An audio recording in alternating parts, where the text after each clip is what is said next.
Jemaat Tuhan, sebelum kita membaca dan merenungkan firman Tuhan, mari kita memohon penerangan Roh Kudus lewat doa. Mari berdoa.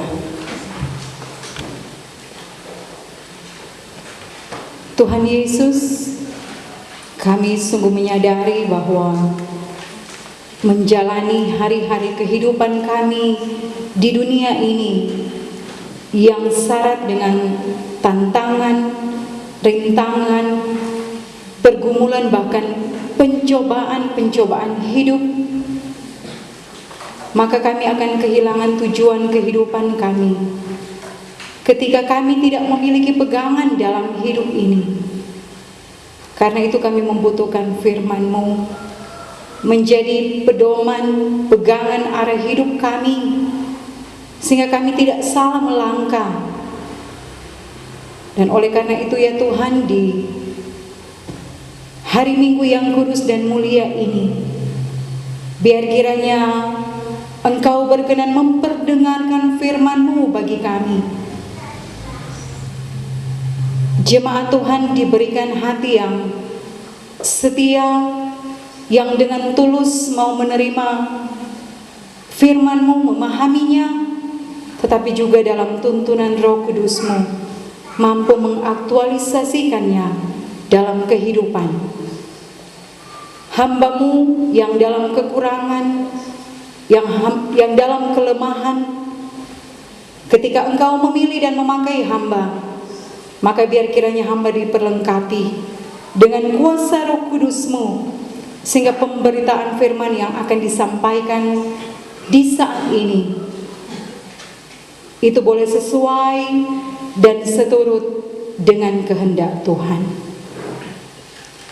Maka berfirmanlah Engkau bagi kami saat ini ya Tuhan, kami telah sedia untuk mendengarkan firman-Mu.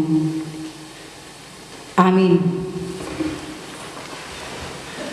Bapak Ibu, saudara-saudara yang dikasihi dan diberkati Tuhan, di minggu yang kedua bulan Februari tahun 2024 oleh Gereja Masehi Injili di Minahasa, kita terajak untuk merenungkan bersama firman Tuhan dalam 1 Timotius pasal 2, 1 Timotius pasal 2 ayat 1 sampai ayatnya yang ke-7. 1 Timotius pasal 2 ayatnya yang ke-7 dengan judul mengenai doa jemaat. Pertama-tama aku menasihatkan, naikkanlah permohonan, doa syafaat dan ucapan syukur untuk semua orang, untuk raja-raja dan untuk semua pembesar, agar kita dapat hidup tenang dan tentram dalam segala kesalehan dan kehormatan. Itulah yang baik dan yang berkenan kepada Allah, Juru Selamat kita, yang menghendaki supaya semua orang diselamatkan dan memperoleh pengetahuan akan kebenaran. Karena Allah itu esa, dan esa pula Dia yang menjadi pengantara antara Allah dan manusia, yaitu manusia Kristus Yesus, yang telah menyerahkan dirinya sebagai tebusan bagi semua manusia. Itu kesaksian pada waktu yang ditentukan. Untuk kesaksian itulah aku telah ditetapkan sebagai pemberita dan rasul, yang kukatakan ini benar. Aku tidak berdusta, dan sebagai pengajar orang-orang bukan Yahudi dalam iman dan kebenaran. Demikian firman Tuhan. Tuhan kiranya memberkati pembacaan firman-Nya yang suci. Amin.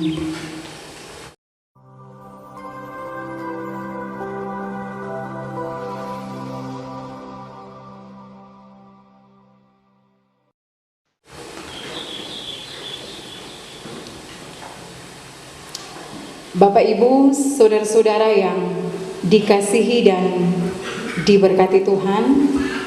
Shalom. Damai di hati.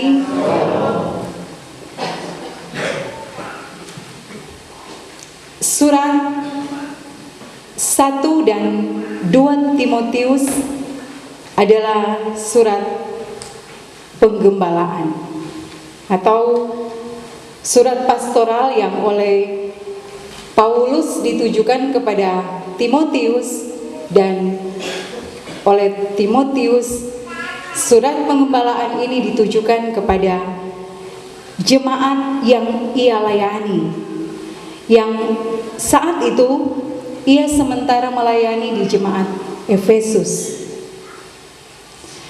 Nah, tentu tidak mudah melayani di kota sebesar Efesus.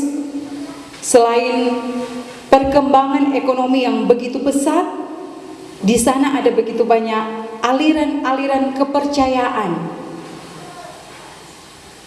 Ada begitu banyak ajaran-ajaran sesat. Bahkan di sana berkembang pesat itu guru-guru palsu. Karena itu dia sangat membutuhkan dukungan dari bapak rohaninya, yaitu Paulus.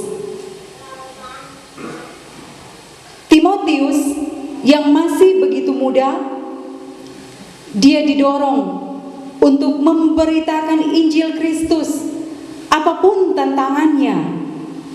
Dan Rasul Paulus memang mempercayakan pelayanan ini kepada Timotius karena Timotius memiliki hati yang murni. Dia memiliki hati yang tulus ikhlas untuk melayani Tuhan. Sebagaimana di pasal 1 yang tentu jelas dikatakan dia memilikinya. Dari pengajaran orang tuanya, dari neneknya Louis dan ibunya Eunika. Nah, pembacaan kita saat ini sesungguhnya adalah bagian yang sangat mendasar tentang pokok pemberitaan Injil dari Timotius, bahwa nasihat tentang pentingnya doa, baik doa permohonan, doa syafaat, doa ucapan syukur, itu disampaikan kepada Allah untuk semua orang. Dikatakan juga untuk pemerintah-pemerintah, untuk pembesar-pembesar, untuk raja-raja. Ini yang sepertinya harus kita garis bawahi, yang sangat menarik karena kategori di sini semua orang, termasuk pemerintah dalam tanda kutip, berarti membuka batasan-batasan eksklusivitas. Apa artinya?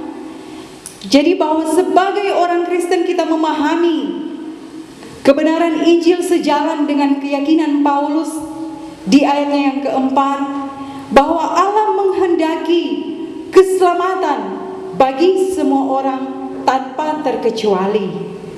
Dan kita meyakini bahwa inilah Injil Kristus. Sehingga ada yang penting yang perlu kita pahami sebagai orang beriman, sebagai orang Kristen, bahwa melalui doa memiliki tujuan yang tidak lain, tidak bukan, agar karakter kehidupan Kristen itu menjadi nyata. Bahwa di dalam doa orang Kristen itu Injil terus diberitakan. Bukan hanya untuk kita, tetapi firman katakan untuk semua orang.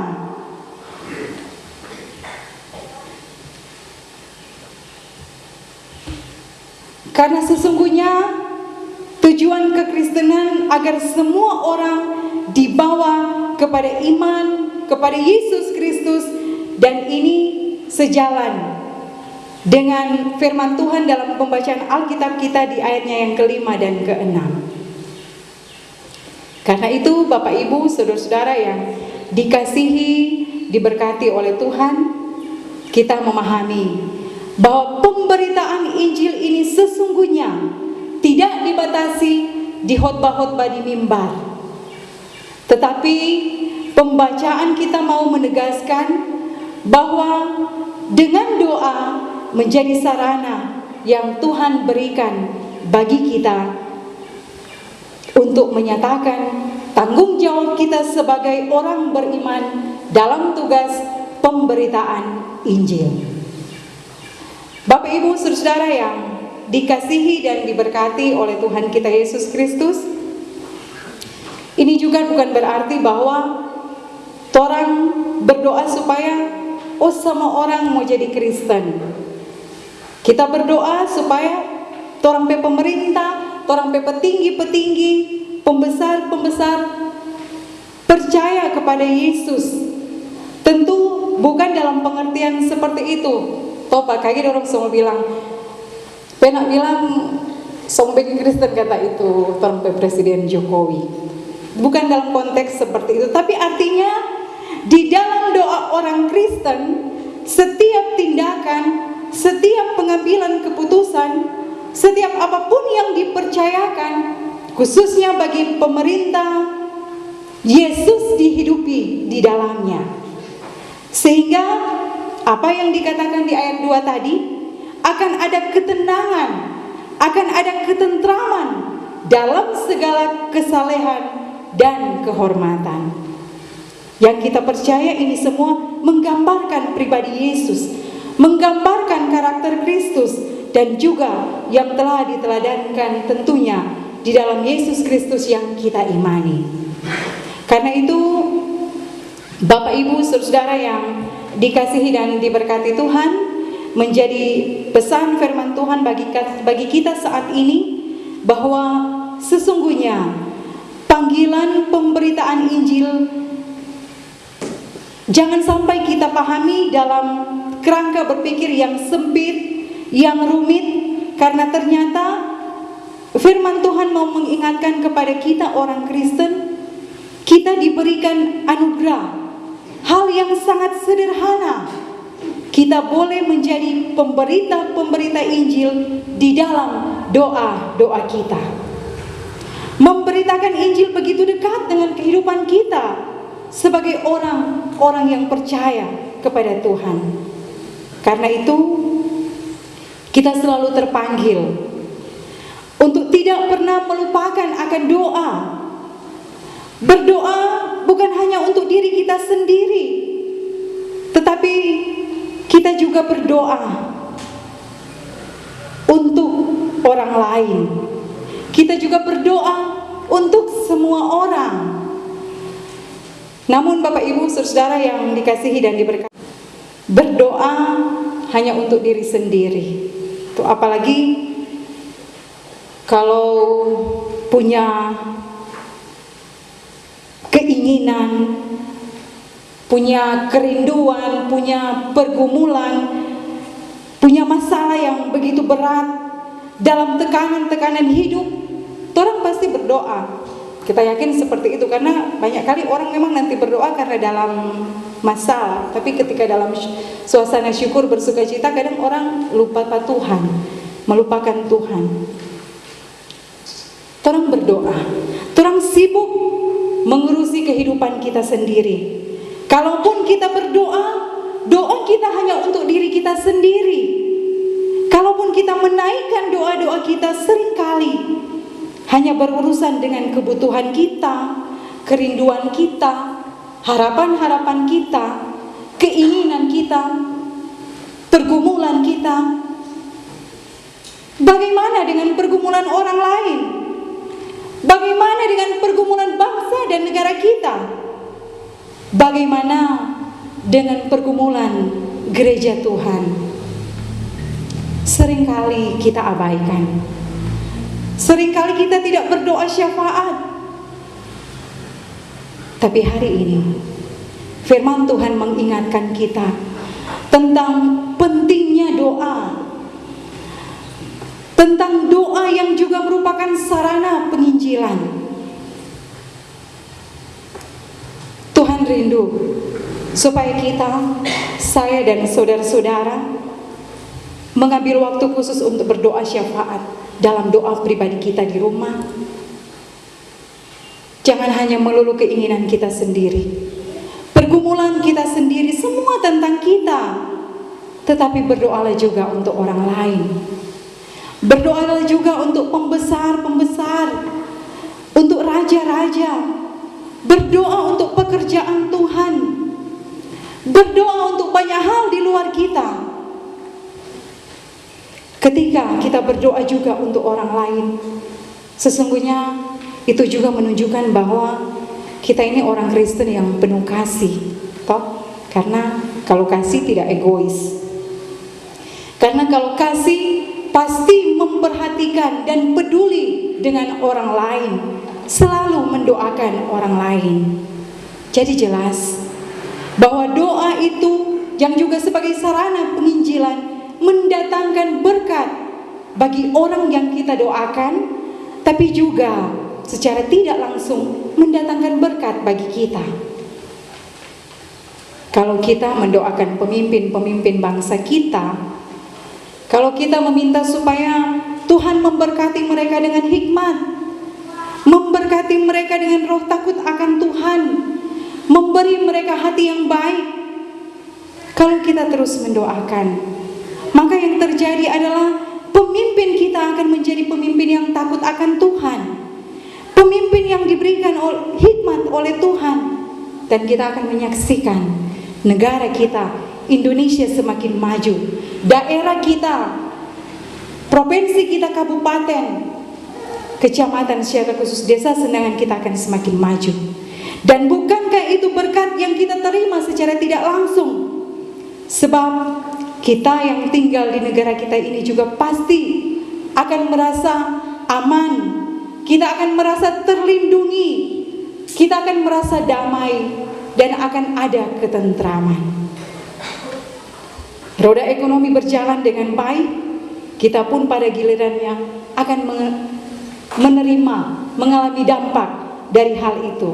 Toh, pemerintah dapat membangun banyak infrastruktur yang baik, dan bukankah pada akhirnya kita juga yang akan menikmatinya. Jadi Bapak Ibu saudara yang dikasihi dan diberkati Tuhan, doa syafaat itu memang bukan untuk diri kita sendiri, tetapi secara tidak langsung itu juga berdampak dan memberkati kita. Dan sekali lagi, bahwa doa-doa yang kita sampaikan kepada Tuhan itu pun dapat menjadi sarana pemberitaan Injil, kesaksian dan pemberitaan tentang keselamatan, tentang kasih Allah, betapa dahsyatnya kuasa doa. Dan jika kita memahami tentang pentingnya berdoa, maka pasti orang akan memulainya untuk berdoa bukan cuma untuk diri kita sendiri, tetapi juga berdoa untuk banyak orang.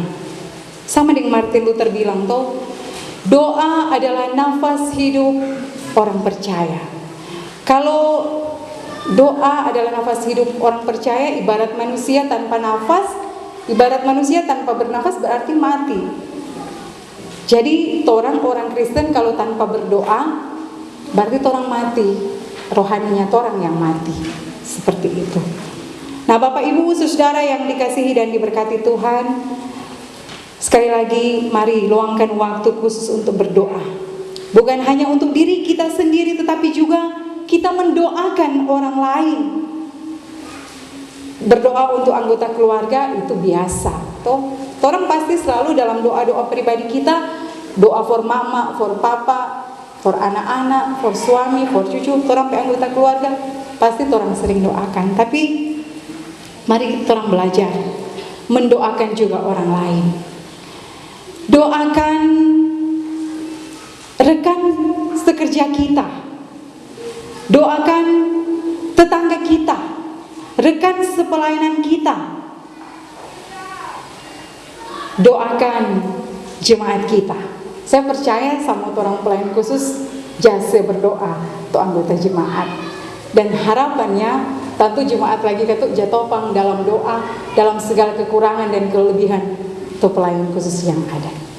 Doakan itu pelayan khusus, dan pelayan khusus jangan pernah lupa mendoakan jemaat.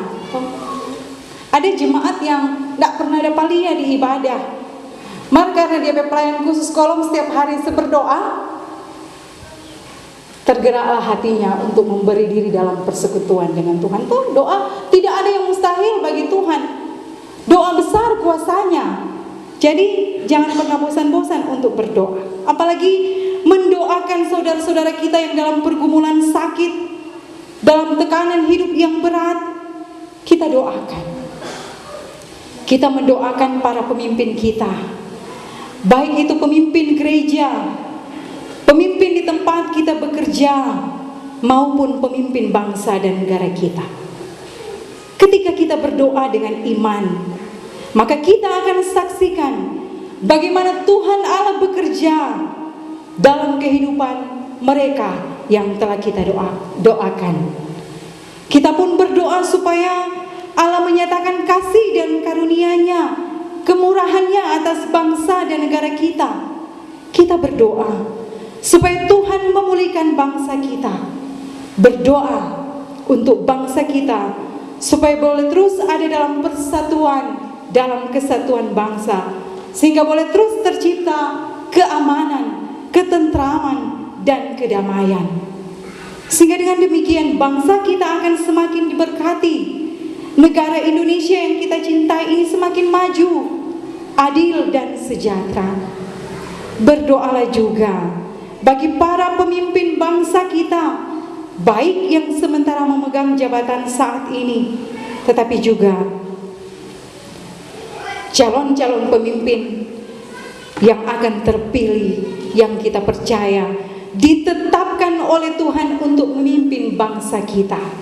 Kita berdoa, siapapun presiden dan wakil presiden yang akan dipilih dan ditetapkan Tuhan melalui hati nurani seluruh masyarakat Indonesia, mereka adalah pemimpin yang penuh dengan hikmat, arif dan bijaksana, pemimpin yang jujur dan bertanggung jawab, pemimpin yang takut akan Tuhan, yang dapat membawa perubahan Indonesia semakin maju, adil dan sejahtera. Kita berdoa supaya wakil-wakil rakyat yang nantinya akan terpilih dan ditetapkan Tuhan, mulai dari tingkat pusat, provinsi, kabupaten, kota, adalah wakil-wakil rakyat yang berhikmat. Wakil rakyat yang takut akan Tuhan, yang akan menyalurkan seluruh aspirasi rakyat, yang memiliki integritas, dedikasi yang tinggi.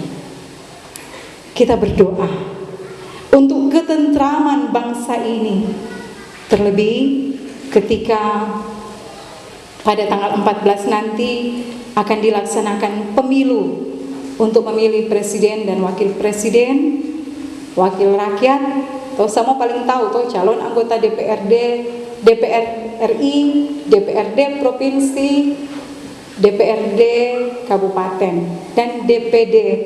Jadi banyak tuh surat suara sebentar orang mau pegang. Ini oma-oma semua bingung kalau nggak disosialisasikan, karena itu sebentar ada sosialisasi dari panitia. Toh kita berdoa agar supaya pemilihan umum pada tanggal 14 nanti boleh berjalan dengan baik, dengan lancar, dalam kendali Tuhan. Nah, Bapak Ibu Saudara yang dikasihi dan diberkati Tuhan, sebagai orang percaya dan juga sebagai warga gereja, torang semua terpanggil untuk mengambil bagian secara aktif dan positif dalam pelaksanaan pemilu ini. Maka berdoalah supaya semua masyarakat termasuk kita warga gereja berperan dalam kerjasama dengan pemerintah untuk mewujudkan suasana yang damai di masa pemilu. Selain itu, kita juga diminta untuk mengambil bagian secara utuh, terutama yang wajib pilih, agar dapat mengambil bagian dalam proses pemilu. Jangan iko-ikonya tidak memilih atau golput, karena suara kita akan turut menentukan nasib bangsa kita untuk 5 tahun ke depan. Sekalipun kita ada dalam keragaman, kita ada dalam perbedaan warna, calon.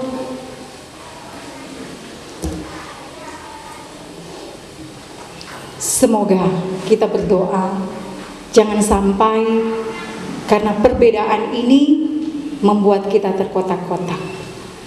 Jangan sampai karena berbeda pilihan ada perpecahan, ada perselisihan.